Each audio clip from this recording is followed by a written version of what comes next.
다음 폭염 소식입니다. 연일 무더위 속에 한반도가 절절 끓고 있는 듯한데요. 내일까지가 올여름 폭염의 최대 고비가 될 것이라는 전망입니다.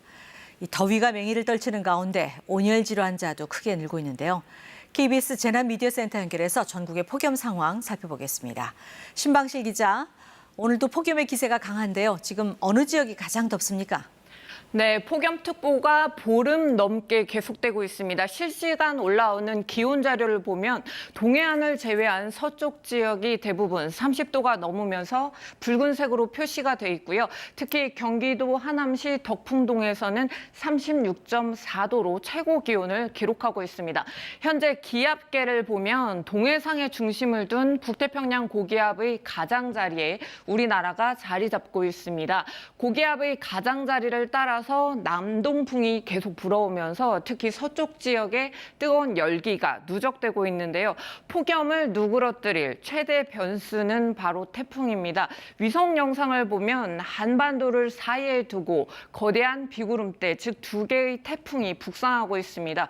6호 태풍 인파는 조금 전 중국 상하이 남쪽 지역에 상륙을 했습니다. 따라서 앞으로는 이 우리나라로 밀려들던 수증기의 영향이 오늘을 고비로 사라질 것으로 보입니다. 또 한반도로 확장했던 티벳 고기압도 흩어지겠습니다. 이번에 8호 태풍을 보겠습니다. 8호 태풍 네파탁의 경우는 내일 오후 일본 도쿄로 향하겠습니다. 역시 태풍이 통과하면서 북태평양 고기압을 수축시키고 상층에 차고 건조한 공기를 몰고 올 것으로 보입니다. 그러니까 한반도를 덮고 있던 열도미, 이 두 개의 태풍으로 인해서 흩어질 수 있다는 뜻입니다. 신방실 기자, 그럼 그 태풍의 영향으로 이 폭염의 기세가 당장 약해질 수도 있을까요? 네, 그랬으면 좋겠지만 당분간은 무더위를 견뎌야겠습니다. 서울의 낮 기온은 지금보다 이렇게 내려가기는 하겠지만 당분간 34도에서 35도 분포가 이어지겠습니다. 연일 계속된 극한 수준은 아니어도 여전히 폭염특보 기준에 해당이 됩니다.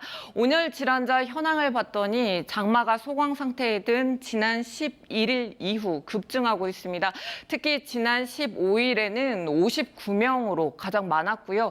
누적 사망자는 벌써 누적 온열 질환자는 벌써 663명, 그리고 사망자도 7명에 이르고 있습니다. 온열 질환자가 발생한 장소를 봤더니 실외가 83%로 대부분이었고요.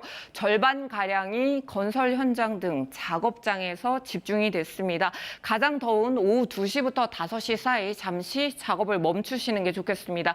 지금까지 재난미디어센터에서 KBS 뉴스 신방실입니다.